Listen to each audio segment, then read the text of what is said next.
Bismillahirrahmanirrahim. Assalamualaikum warahmatullahi wabarakatuh. Saya ucapkan minal aidin wal faizin, mohon maaf lahir dan batin.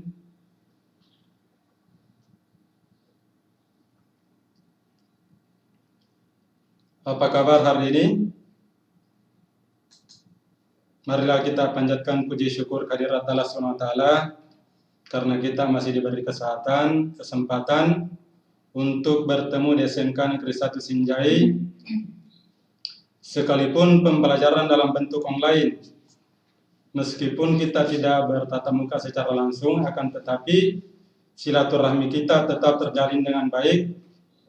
Mudah-mudahan berakhirnya COVID-19, insya Allah kita bisa bertemu kembali, kita bisa bertemu secara langsung, amin. Selamat datang anak-anakku sekalian di SMK Negeri 1 Sinjai, tahun pelajaran 2020-2021. Sebelum saya melangkah ke materi, terlebih dahulu saya perkenalkan, karena ada pepatah mengatakan tak kenal maka tak sayang maka tak cinta. Jadi, saya perkenalkan terlebih dahulu, karena ini ya pertemuan pertama. Jadi nama saya Makmur Rode, alamat Lancibung, Desa Talle, Kecamatan Sinjai Selatan. Jadi adapun materi yang saya bawakan, tujuan pembelajaran yaitu kedudukan dan fungsi Kementerian Negara Republik Indonesia dan lembaga pemerintah non-kementerian. Kemudian tugas Kementerian Negara Republik Indonesia. Anak-anakku sekalian ya mungkin sudah paham bahwa ada beberapa kementerian negara di Indonesia. Ya. Jadi ada 34 lembaga negara di Indonesia, itu yang tertuang di dalam Undang-Undang Dasar 1945.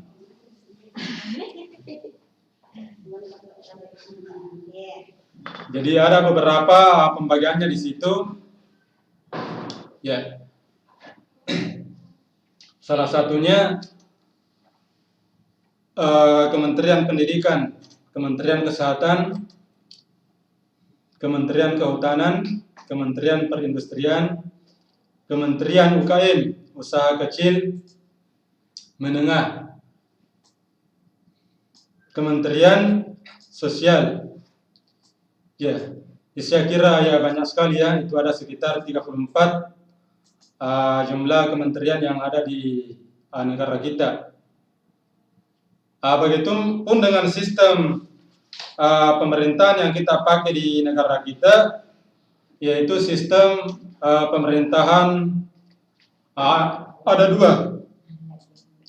Jadi itu sistem pemerintahan presidensial dan sistem pemerintahan parlementer.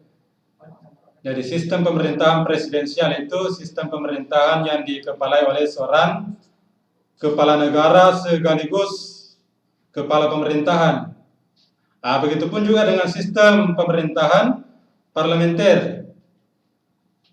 Ini sini perbedaannya, sistem kepala parlementer itu dikepalai oleh seorang kepala negara. Begitupun juga dengan sistem pemerintahannya dikepalai oleh seorang perdana menteri.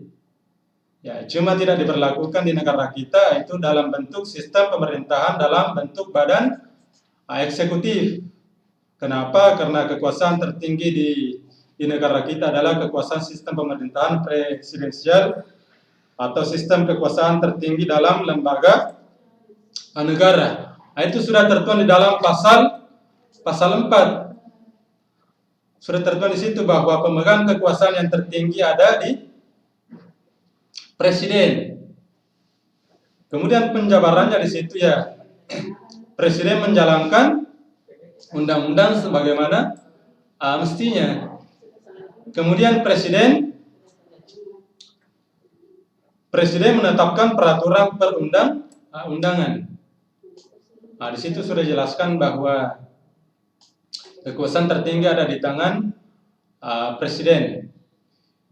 Ya, begitupun juga dengan sistem pemerintahan parlementer. Tadi yang dikepalai oleh seorang kepala negara, itu seorang raja. Begitupun juga dengan kepala pemerintahan yang dikepalai oleh seorang perdana menteri. Ya. Saya kira itu ya perbedaan sistem pemerintahan di negara kita. Itu ada dua, sistem pemerintah parlementer tadi dan sistem pemerintahan presidensial. Begitupun juga dengan keberadaan Kementerian Negara Republik Indonesia diatur secara tegas dalam pasal 17 Negara Republik Indonesia tahun 1945 yang menyatakan bahwa presiden dibantu oleh menteri-menteri negara. Jadi semua menteri-menteri negara itu dibantu oleh presiden dalam bertanggung jawab kepada presiden. Ya. Kenapa? Karena kalau presiden melaksanakan tugasnya itu tidak bisa tanpa ada bantuan dari menteri-menteri. Itu sudah dibentuk, sudah diatur dalam Undang-Undang Dasar 1945 tadi yang diatur dalam pasal 17. Ya, di situ kan sudah jelas bahwa presiden mengangkat menteri-menteri dan presiden memberhentikan menteri. Itu sudah jelas diatur dalam pasal 17 Undang-Undang Dasar 1945. Kemudian yang ketiga, setiap menteri membidangi urusan tertentu dalam pemerintahan. Ya, jadi menteri sudah diberikan wewenang, tugas dan tanggung jawab tadi ya, itu sudah jelas tugas dan fungsi Kementerian Negara. Tadi di awal saya katakan bahwa ada 34 jumlah Kementerian Negara itu yang diberikan tugas dan wewenang oleh presiden. Sudah diberikan tugas oleh presiden dan bertanggung jawab kepada presiden dalam menjalankan tugasnya masing-masing. Kemudian yang keempat, pembentukan, pengembangan dan pembubaran Kementerian Negara diatur dalam undang-undang, itu sudah diatur dalam pasal 39 tahun 2008. Ya. Jadi ada 3 lembaga kementerian, ada 3 lembaga koordinator kementerian itu yang tidak bisa dipecat oleh presiden atau tidak bisa. Itu sudah diatur dalam undang-undang, ya, termasuk Menteri Dalam Negeri, Menteri Luar Negeri, dan Menteri Pertahanan. Kenapa? Karena ini adalah salah satu bagian bahwa presiden yang dijadikan sebagai staf, yang dijadikan sebagai tulang punggung dalam hal memberikan tugas kepada bawahannya. Ya, contoh misalnya Kementerian Pertahanan. Ya, jadi Kementerian Pertahanan itu ya ditugaskan oleh presiden dalam menjalankan tugasnya, ya, termasuk misalnya yang menjaga wilayah perbatasan yang sering terjadi sengketa internasional. Ya, misalnya batas wilayah laut, atau dalam hal yang negara kita sebagai negara kepulauan atau garis besar negara kepulauan. Ya, negara kita sebagai negara maritim. Ya, begitupun juga dengan Menteri Luar Negeri yang menjalankan tugas dalam hal politik luar negeri situ. Ya, termasuk politik ya perdagangan bebas misalnya, atau politik hubungan kerja sama atau negara-negara tetangga di dunia. Ya. Ya, termasuk ya aku yang perlu paham, yang perlu ketahui bahwa hubungan kerjasama di situ ada 3. Ya. Yang pertama di situ kerjasama hubungan diplomatik, yaitu ada 3. Yang pertama kerjasama bilateral, kemudian yang kedua multilateral, dan yang ketiga itu regional. Ya. Hubungan kerjasama bilateral itu hubungan kerjasama kedua negara. Ya. Hubungan kerjasama antar kedua negara. Yaitu dalam hubungan politik. Ya, termasuk misalnya Indonesia dengan Jepang, Indonesia dengan Amerika, Indonesia dengan Cina. Ya. Termasuk sekarang ya hubungan kerjasama Indonesia dengan Cina itu sangat kuat, ya termasuk dalam bentuk investasi, ya dalam bentuk program infrastruktur misalnya pembangunan, ya itu sangat kuat dalam hubungan kerjasama di bidang infrastruktur. Ya. Begitupun juga dengan kerjasama di bidang regional, itu kerjasama meliputi ada beberapa negara di dunia, ya, atau negara-negara ASEAN di Indonesia, negara-negara ASEAN di dunia, itu meliputi ada beberapa negara, ya, baik itu hubungan politik, sosial dan budaya atau pendidikan atau hubungan industri, ya.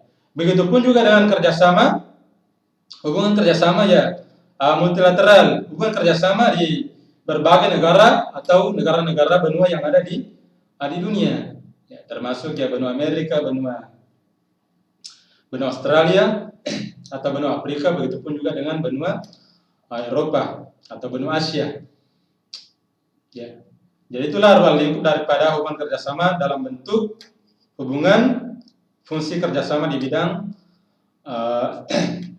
politik tadi yang diserahkan oleh presiden, ya, hubungan kerjasama di bidang politik. Begitupun juga dengan ya presiden juga memberikan tugas kepada kementerian dalam negeri, ya, termasuk juga urusannya hubungan politik luar politik dalam negeri, ya, termasuk juga ya menjaga keutuhan NKRI, Negara Kesatuan Republik Indonesia. Ya, kenapa? Karena negara kita ya negara yang rentan terjadinya konflik, ya, konflik horizontal maupun vertikal, ya, antar sesama, baik itu konflik yang terkait dengan agama, konflik yang terkait dengan ya radikal.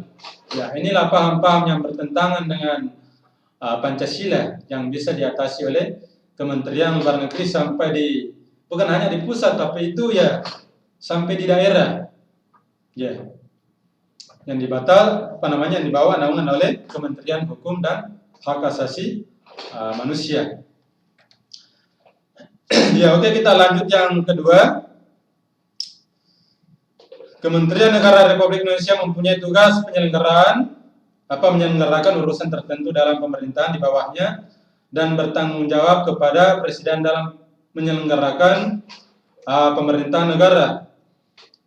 Jadi yang pertama di situ penyelenggaraan, perumusan, penetapan dan pelaksanaan kebijakan di bidangnya, pengelolaan barang milik kekayaan negara menjadi tanggung jawabnya, pengawasan atau pelaksanaan tugas di bidangnya, dan pelaksanaan kegiatan teknis dan pusat sampai di daerah. Ya. Jadi perumusan kebijakan tadi sudah dijelaskan di dalam Undang-Undang Dasar 1945 itu di dalam pasal 17, ya, termasuk perumusan, penetapan kebijakan dan pengelolaan. Itu sudah diatur dalam Undang-Undang Dasar 1945, ya, termasuk ya Presiden juga sudah mengatur dalam pasal 5. Presiden menetapkan peraturan perundang-undangan. Ya. Jadi presiden di sini punya hak prerogatif. Kenapa? Karena tadi saya katakan bahwa presiden adalah selaku kepala negara sekaligus selaku kepala pemerintahan. Itu secara simbolis. Jadi kekuasaannya sangat kuat. Ya. Jadi dalam memberikan tugas dan wewenang kepada menteri dalam menjalankan tugasnya itu ya sesuai dengan harapan, program, visi dan misi dalam hal program PRONAS, program pembangunan nasional, baik itu jangka pendek maupun jangka panjang.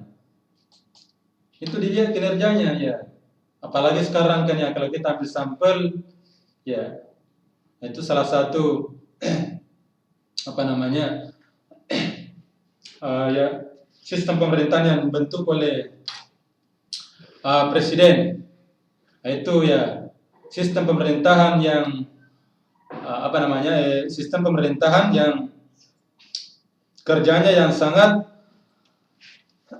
cepat. Ya, itu sudah diberikan tugas oleh presiden, ya, dalam hal menjalankan tugas dan wewenangnya.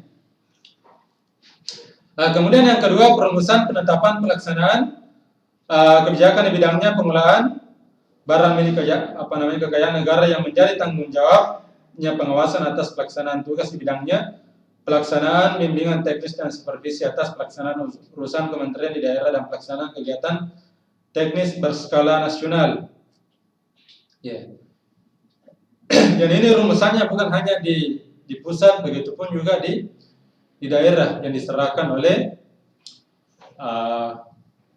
kementerian. Ya. Jadi itu tugasnya diberikan disupervisi oleh setiap kementerian untuk yaitu dengan skala nasional. Kemudian yang ketiga, perumusan dan penetapan kebijakan di bidangnya koordinasi dan sinkronisasi pelaksanaan kebijakan di bidangnya pengelolaan barang milik kekayaan negara yang menjadi tanggung jawabnya dan pengawasan atas pelaksanaan tugas di bidangnya. Ya. Jadi rumusannya juga ya adanya koordinasi sinkronisasi dalam hal pelaksanaan kebijakan dalam hal pengawasan. Ya. Sekarang kan ya namanya ya kalau di negara kita itu ya Kabinet Indonesia Kerja. Jadi Indonesia itu siapa? Jadi menteri yang sudah dibentuk oleh presiden itu siap bekerja. Kenapa? Karena ya sebutannya itu Indonesia Kerja. Kabinet Indonesia Kerja siap untuk bekerja. Ya. Makanya tidak salah kalau presiden belum cukup 1 tahun dia reshuffle lagi. Kenapa? Karena itu kinerja tidak sesuai program visi dan misi. Ya. Terkadang ya 1 minggu, 1 bulan, bahkan tidak cukup 1 tahun itu sudah diganti. Kenapa? Karena inilah menyangkut dengan program visi dan misi, dan sudah tertuang juga di dalam Undang-Undang Dasar 1945 yang kita jadikan sebagai tolak ukur bahwa tujuan negara itu sudah diatur dalam Undang-Undang Dasar 1945 itu di dalam alinea keempat. Di situ kan sudah tertuang. Saya kira anakku sekalian sudah paham, sudah tahu bahwa tujuan negara ya ada itu di dalam pasal ada di dalam alinea keempat Undang-Undang Dasar 1945 bahwa tujuan negara di situ melindungi segenap bangsa Indonesia dan seluruh tumpah darah Indonesia, mencerdaskan kehidupan bangsa dan ikut melaksanakan ketertiban, perdamaian abadi dan keadilan sosial. Jadi perlu kita garis bawahi bahwa di situ mencerdaskan kehidupan bangsa. Kalau kita ambil sampel negara-negara maju di dunia, bahwa salah satu negara maju ya di situ perlu kita garis bawahi mencerdaskan kehidupan bangsa, mencerdaskan anak bangsa. Salah satu tujuan dan tolak ukur yang kita jadikan di ujung tombak yang negara kita maju adalah dari segi pendidikan, ya, termasuk anakku sekarang, ya. Termasuk kalau kita ambil sampel ya termasuk di Jepang, salah satu ya negara maju situ karena memang ditinjau dari ya, di sektor pendidikan semakin meningkat, ya, semakin maju, ya, termasuk iptek, ilmu pengetahuan dan teknologi itu sudah maju, termasuk di negara-negara dikuasa, di Jepang, di Amerika itu sudah maju. Kenapa? Karena ya salah satu faktor karena latar pendidikannya ya semakin meningkat, semakin maju. Itulah yang menjadi kekurangan kita di negara kita ya, tertinggal. Kenapa ya sampai sekarang statusnya negara kita negara berkembang, bukan negara maju. Ya karena itu salah satu faktor karena kualitas ya pendidikan kita itu masih dalam standar ya rata-rata. Kemudian selanjutnya pasal 17 ayat 3 Undang-Undang Dasar Negara Republik Indonesia tahun 1945 menyebutkan bahwa setiap menteri membidangi urusan tertentu. Ya. Di sini penjabarannya ya dalam pemerintahan dengan kata lain, setiap kementerian masing-masing mempunyai tugas sendiri. Adapun urusan kementerian negara di sini, kementerian negara itu sudah diatur dalam undang-undang. Ya, di sini yang pertama urusan pemerintahan yang nomenklatur kementerian secara tegas disebutkan dalam Undang-Undang Negara Republik Indonesia tahun 1945 meliputi urusan luar negeri, dalam negeri dan ya, pertahanan. Tadi saya jelaskan bahwa urusan kementerian luar negeri, dalam negeri dan pertahanan itu tadi sudah saya sampaikan bahwa itu sangat kuat. Itu lembaga kementerian nomenklatur yang dibentuk oleh presiden yang diberikan tugas. Ya. Kemudian ya, yang kedua bagian B, urusan pemerintah yang ruang lingkupnya disebutkan dalam Undang-Undang Negara Republik Indonesia tahun 1945 meliputi urusan agama, hukum, keuangan, keamanan, hak asasi manusia, pendidikan, kebudayaan, kesehatan sosial, ketenagakerjaan, industri, perdagangan. Ya, termasuk meliputi urusan agama, Kementerian Agama. Ya, saya kira anakku juga mungkin sudah tahu bahwa tugas daripada Kementerian Agama di situ, ya, intinya di situ ya, tugasnya bukan hanya mempersatukan umat Islam, tapi tugasnya di situ menjaga solidaritas antar sesama umat di Indonesia, menjaga solidaritas. Jadi bukan hanya agama Islam di situ, baik itu agama Islam, Kristen, Hindu, Protestan, Konfusio, itu mempersatukan. Ya. Kenapa? Karena negara kita simbolnya adalah negara kita ya, dasar negara kita adalah Pancasila. Seandainya negara kita sudah diganti, sudah dirubah, maka negara kita ya dijadikan negara kita sebagai negara Islam. Hukum kita yang kita pakai adalah hukum Islam.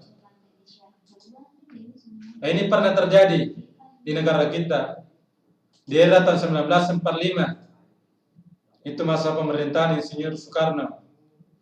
Ya. Ini pernah terjadi. Ya. Jadi jadi Pancasila pada waktu itu ingin pernah dirubah. Pancasila sebagai dasar negara dan Pancasila sebagai piagam Jakarta yang dipelopori oleh Kartosuwiryo. Nah, ini hampir pernah berubah.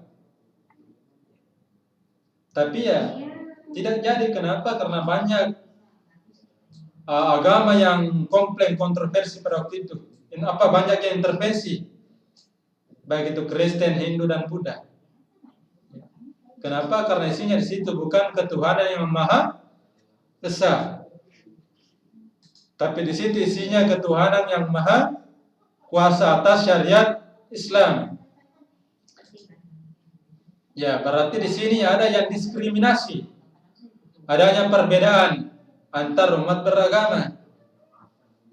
Nah, makanya pada waktu itu tidak jadi dirubah.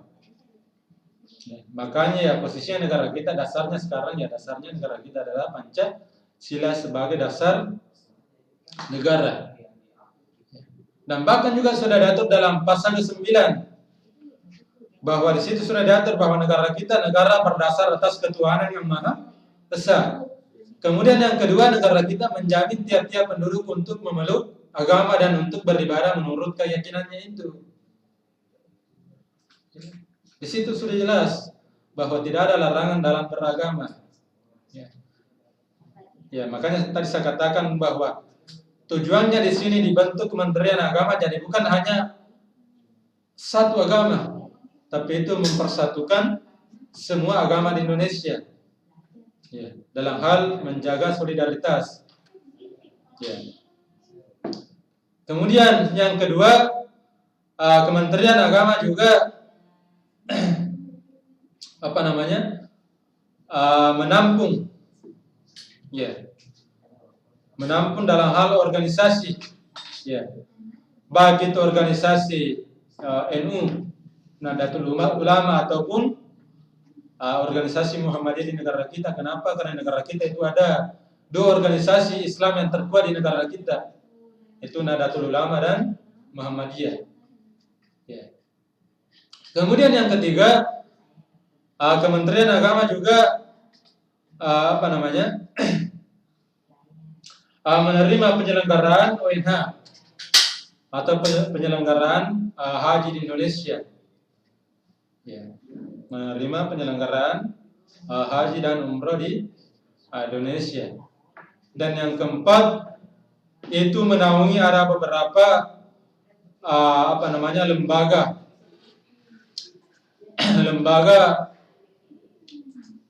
lembaga agama di Indonesia. Ya. Jadi atau dikenal dengan Kemenak, Kementerian Agama itu ya menaungi ada beberapa lembaga sampai pusat dan daerah, ya, termasuk pengadilan agama, ya, begitupun di bawahnya sampai di daerah. Begitupun juga dengan yang kedua, tugas daripada Kementerian Hukum, ya, Kementerian Hukum dan biasanya kita singkat dengan Kemenkumham, Kementerian Hukum dan Hak Asasi Manusia. Ya. Jadi Kementerian Hukum dan Hak Asasi Manusia ini ya ini diserahkan diserahkan juga oleh Presiden dalam menjalankan tugasnya. Ya. Termasuk hukum yang kita berlakukan di negara kita itu tidak lepas dari penjabaran daripada Undang-Undang Dasar 1945 dan Pancasila. Ya. Kenapa? Karena ini tidak lepas. Kenapa? Karena hukum yang paling tertinggi di negara kita adalah Undang-Undang Dasar. Hukum yang paling tertinggi di negara kita itu adalah Undang-Undang Dasar 1945. Undang-Undang Dasar 1945 dan penjabarannya ada semua di situ. Begitupun juga dengan Pancasila. Ya. Rumusan Pancasila sebagai dasar negara. Ya. Saya kira itulah tadi contoh daripada urusan pemerintahan ruang lingkupnya dalam kementerian ya. Saya kira harus saya jelaskan satu persatu karena ini ya kalau mau saya jelaskan ya panjang sekali, kemudian materinya juga sudah mepet. Ya, kemudian yang ketiga, bagian C, urusan pemerintahan dalam rangka penajaman, koordinasi dan sinkronisasi program pemerintahan meliputi urusan perencanaan pembangunan nasional, aparatur negara, kesekretariatan negara, badan usaha milik negara, pertahanan, kependudukan, lingkungan hidup, ilmu, pengetahuan, teknologi, investasi, koperasi usaha kecil dan menengah, pariwisata, pemberdayaan perempuan, pemuda, olahraga, perumahan dan pembangunan kawasan atau daerah tertinggal. Ya. Ya, tadi saya katakan bahwa urusan pemerintahan dalam rangka penajaman, koordinasi dan sinkronisasi program pemerintah ya dalam hal perencanaan ya itu sudah diserahkan oleh Presiden. Ya, termasuk ya contoh saya ambil lagi ya termasuk Kementerian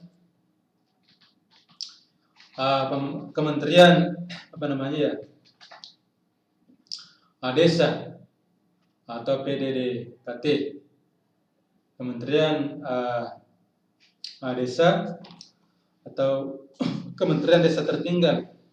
Itu sudah pemerintah sudah menganggarkan anggaran yang diberikan oleh pemerintah Presiden kepada pemerintah pusat sampai pemerintah daerah. Ya. Jadi kucuran dana itu bukan dana kecil. Itu triliunan yang sudah diatur oleh anggaran yang sudah dibahas oleh Kementerian Keuangan.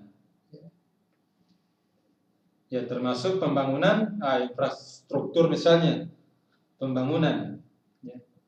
Bahkan sekarang ya boleh dikata kurang lebih 50.000 kepala desa di Indonesia itu sudah diberikan anggaran ADD atau dengan kata lain anggaran dana desa.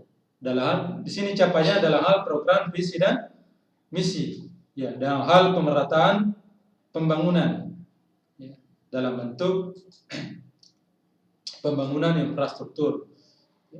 Begitupun juga dengan Kementerian UKM, usaha kecil menengah. Ya, ini kerjasama juga dengan Kementerian Sosial.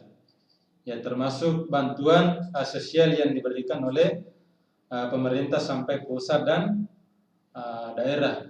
Ya. Ini sudah juga dikucurkan oleh pemerintah ya dalam hal memberikan bantuan. Ya, oke, kita lanjut yang selanjutnya. Yang ketiga, lembaga kementerian lembaga pemerintah non kementerian atau dikenal dengan LPNK, lembaga pemerintah non kementerian. Ini juga dibawa naungan oleh presiden. Jadi ada beberapa lembaga non kementerian itu sudah dibentuk juga oleh presiden yang bertanggung jawab kepada presiden. Ya. Jadi ada beberapa di situ organisasi, ya, termasuk organisasi BIN, Badan Intelijen Negara. Ya, jadi Badan Intelijen Negara. Ada juga BPOM, Badan Pengawas Obat Makanan. Ada juga Basarnas, Badan SAR Nasional. Ada juga BPS,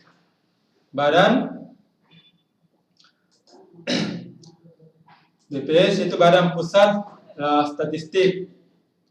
Ada juga BPBD, Badan Penanggulangan Bencana Daerah. Ada juga BNPT, Badan Nasional Penanggulangan Terorisme. Itulah lembaga non kementerian yang dibentuk oleh presiden. Ya. Atau lembaga ya? Lewat nih. Okay.